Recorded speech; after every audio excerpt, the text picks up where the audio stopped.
August 25th, 1991.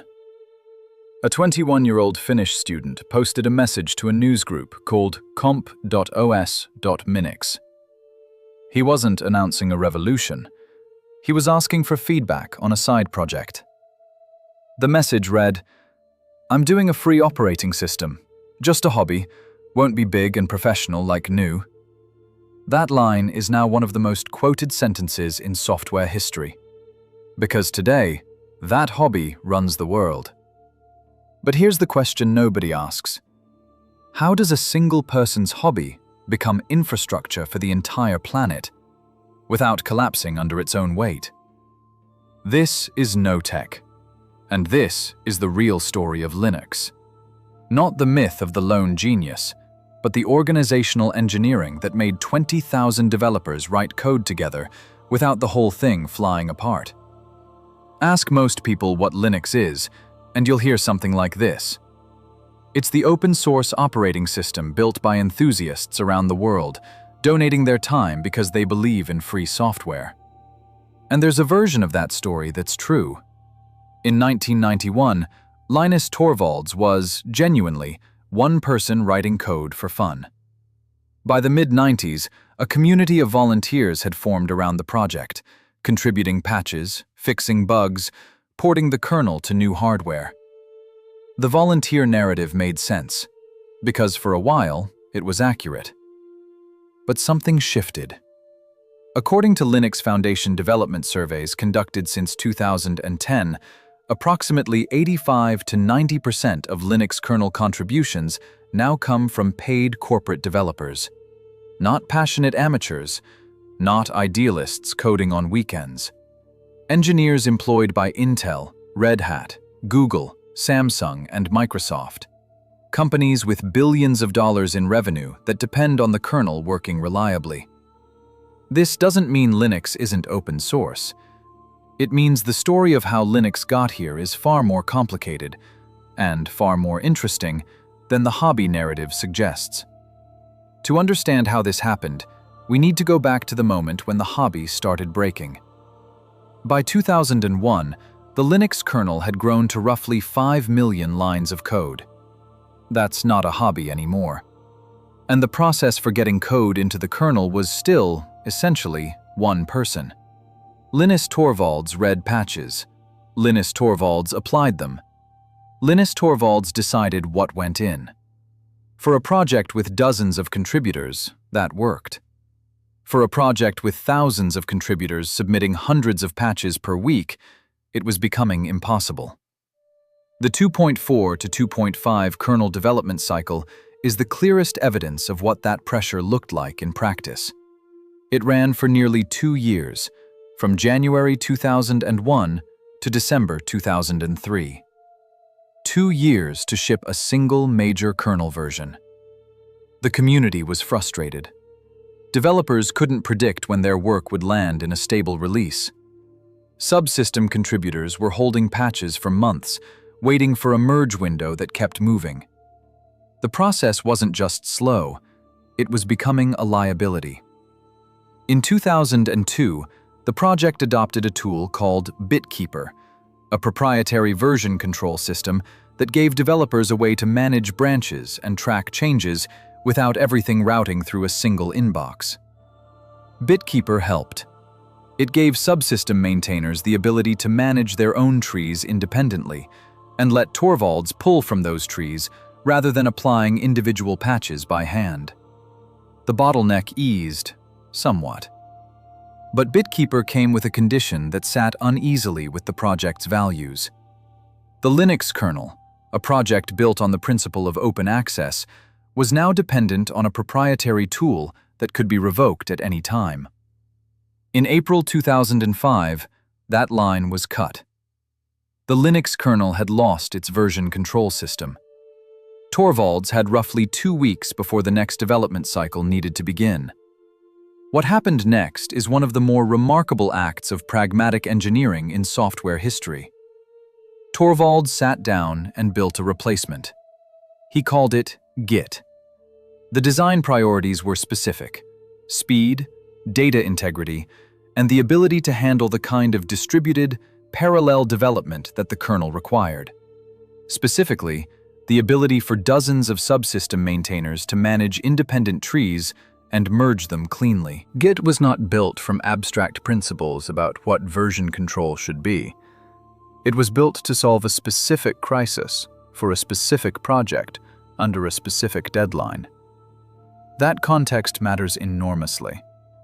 Git's design reflects the constraints of kernel development, not a general theory of version control. The reason Git handles branching so cheaply and merging so aggressively is because those were the exact operations that kernel subsystem maintainers needed to perform hundreds of times per release cycle. But here's where the story gets complicated.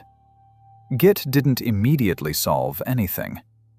For roughly 3 years, from 2005 to 2008, many kernel developers used a workflow that mixed Git with habits they'd carried over from the BitKeeper era. The pattern looked like this. A developer would generate a patch using Git format patch, send it by email to the mailing list, and a maintainer on the other end would apply it using Git AM, Git apply mail. The patch traveled as an email attachment. The mailing list remained the court of record. Git was the plumbing. Email was still the protocol. Kernel.org itself didn't fully complete its transition to Git native workflows until 2006. The transition was real, but it was gradual, messy, and full of friction. Developers had to learn new commands. Maintainers had to adapt their review workflows. Some subsystems moved faster than others. The learning curve showed up in the mailing list archives as a steady stream of questions, misapplied patches, and workflow debates that ran well into 2007. That friction is worth sitting with for a moment, because it tells us something important about how large engineering communities actually change. Not all at once, not cleanly. Over years, through accumulated habit and demonstrated advantage, and only when the cost of the old workflow became clearly worse than the cost of learning the new one. Git was a tool, but the deeper problem, how one person could possibly review 10,000 patches every 9 weeks, required something Git alone couldn't provide. The answer had actually been developing in parallel, beginning around 2002, before Git existed, before BitKeeper was revoked, while the 2.4 to 2.5 cycle was still grinding forward. Torvalds began delegating, not informally, systematically. The maintainers file, a plain text document in the kernel source tree, became the authoritative record of who owned what. Each entry listed a subsystem, a maintainer, their company affiliation, and the exact file paths they were responsible for reviewing. If you submitted a patch touching the networking stack, it didn't go to Torvalds, it went to the networking maintainer. That maintainer reviewed it, tested it against their subsystem tree, and, if it passed, sent Torvalds a pull request summarizing dozens of accepted patches at once. By 2003, the file had grown substantially, reflecting a hierarchy that now included multiple tiers. A small group of senior lieutenants managing broad domains like networking or file systems, and beneath them, a larger set of maintainers responsible for specific subsystems within those domains. By 2004, community accounts and the documented growth of the maintainers file suggest that Torvalds was directly reviewing roughly 30 to 40% of patches, not 100%. That estimate is inferred, not drawn from a single authoritative source, but the direction is unambiguous. The delegation was real, substantial, and by design. This is the mechanism that actually made Linux scalable. Not Git, not open source ideology. A hierarchical review system where responsibility was distributed, but authority remained centralized at the top. It's worth being precise about this, Because the word decentralized gets misused when people describe Linux. Linux development is decentralized at the subsystem level. Approximately 100 trusted maintainers manage distinct kernel areas, reviewing patches independently, without waiting for Torvalds to weigh in on every change. A patch fixing a Bluetooth driver doesn't need Torvalds to read it. It needs the Bluetooth maintainer to read it. But Linus Torvalds retains gatekeeper authority over every release. Every pull request from every subsystem lieutenant flows through him before anything enters the mainline kernel. That's not a bug in the system. It's a deliberate design choice, one that trades some decentralization for coherence and accountability. The kernel has one release manager, and everyone knows who it is. That clarity is part of what makes the system function. Today, the Linux kernel absorbs roughly 10,000 to 14,000 patches every 9 to 10 weeks. That's more than 8 changes per hour, around the clock, every day of the year. The codebase is over 27 million lines. It boots reliably on everything from smartwatches to the world's fastest supercomputers, across processor architectures that share almost nothing in common at the hardware level. How does a codebase at that scale stay coherent? In 2014, the kernel community deployed kernel CI, a continuous integration infrastructure that automatically builds and tests the kernel across dozens of hardware architectures every time new code is submitted. Not after a release, after every patch series that enters a maintainer's tree. The effect was real. Regression rates, bugs introduced by new code that break existing functionality, declined measurably after kernel CI's deployment. But kernel CI didn't eliminate regressions. It reduced them. Linux 5.0 and later releases still carry roughly 10 to 20 regressions per cycle, according to kernel.org regression tracking. That number has remained stubbornly persistent despite improvements in CI coverage and testing infrastructure. Think about what that means in practice. 27 million lines of code, contributed by engineers across 1,500 companies, integrated every 9 weeks. And the automated test infrastructure still lets 10 to 20 bugs slip through each time. Not because the engineers are careless, because at this scale, the interaction surface between subsystems is large enough that no test suite can cover every combination. A change in the memory management subsystem can expose a latent bug in a file system driver that only manifests on a specific ARM variant under a specific workload. Kernel CI can build for that architecture. It cannot simulate every workload. Some things will always slip through.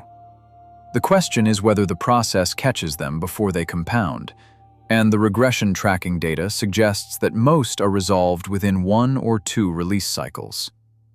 This is the honest picture of modern kernel development. Not a solved problem, but an ongoing engineering challenge managed by a process that has evolved over 30 years to handle scale its creator never anticipated. And, in that first Usenet post, explicitly said he wasn't aiming for. So let's return to the question we started with. How does a hobby become the backbone of global infrastructure? The answer isn't the code. The answer is the process. 3 decisions, made at 3 different moments of crisis, compounded into an organizational architecture that could handle what no single person ever could. The decision to release as open source in 1991 meant anyone could contribute. The decision to delegate review responsibility in 2002, to build the lieutenant system before the process fully broke, meant that contribution could scale beyond one person's capacity. That decision is less famous than Git. It did more work.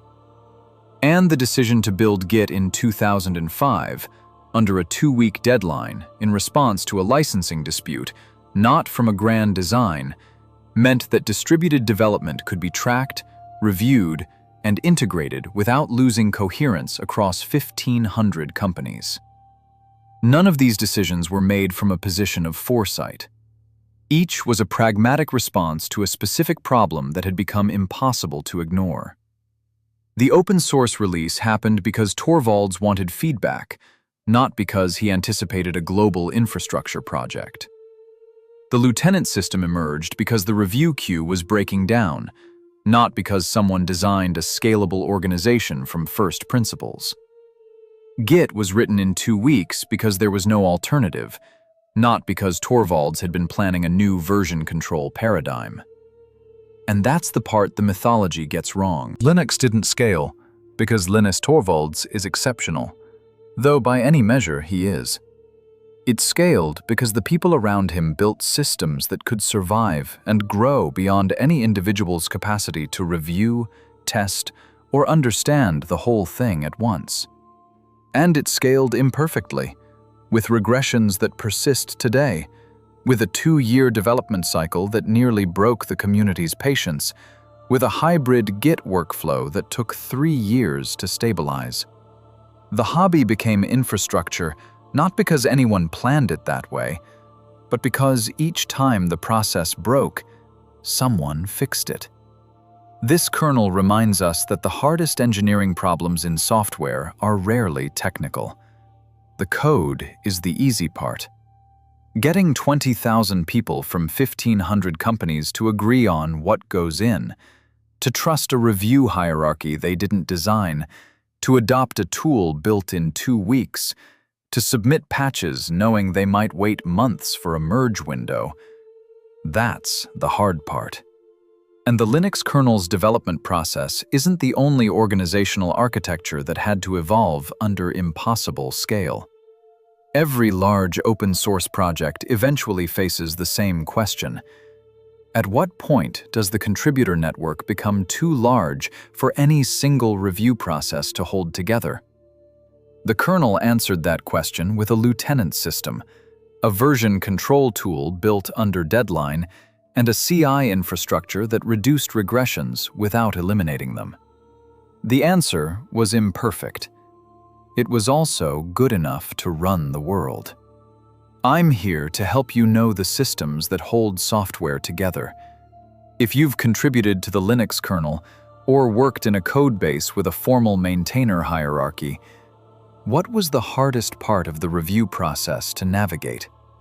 Share your experience below. See you at the next commit.